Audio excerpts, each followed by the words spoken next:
suite se retourner vers Christian Chulet qui signe la seconde chronique du jour. C'est à vous Christian, de quoi vous nous parlez ? Et il sera aujourd'hui, pour rester dans le thème, plus ou moins question de littérature, mais dans sa forme la plus élémentaire et dépouillée, la feuille blanche. Dans sa blancheur immaculée, toute feuille vierge est en effet une œuvre littéraire en puissance.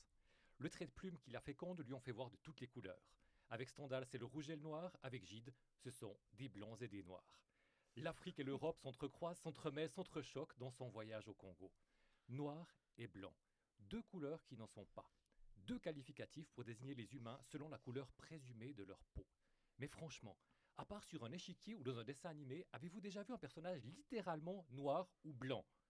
Non, car en vérité, l'humanité, ce n'est pas des noirs, des blancs, des jaunes et peut-être quelques petits hommes verts quelque part dans l'univers.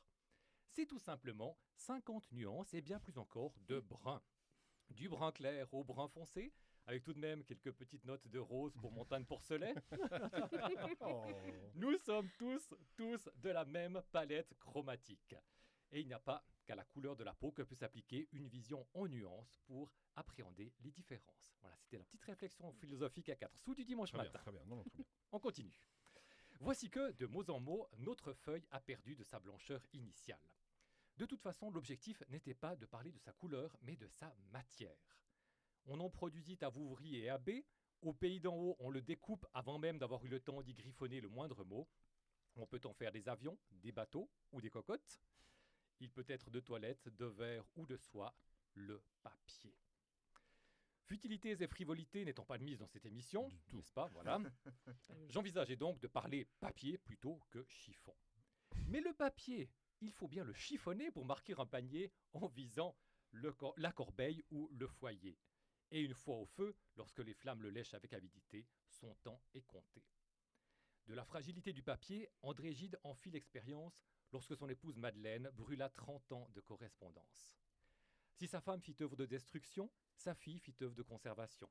La fondation qu'elle a créée conserve les archives de l'écrivain nobélisé. Et c'est au sein de cet univers de papier que vous œuvrez, Charlotte Buty. Et à la Médiathèque Valais, à Saint-Maurice, c'est dans un antre de papier que vous exposez. Quant à mon papier, le voilà bien entamé. La conquête de la feuille blanche touche à son terme. Une chronique certes un brin erratique, mais réglée comme du papier à musique.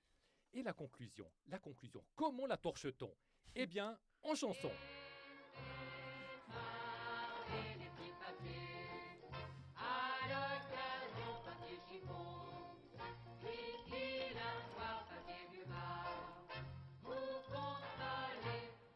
Un peu d'amour, papier velours, et d'esthétique, papier musique. C'était en 1967, paroles de Serge Gainsbourg, interprétées par Régine.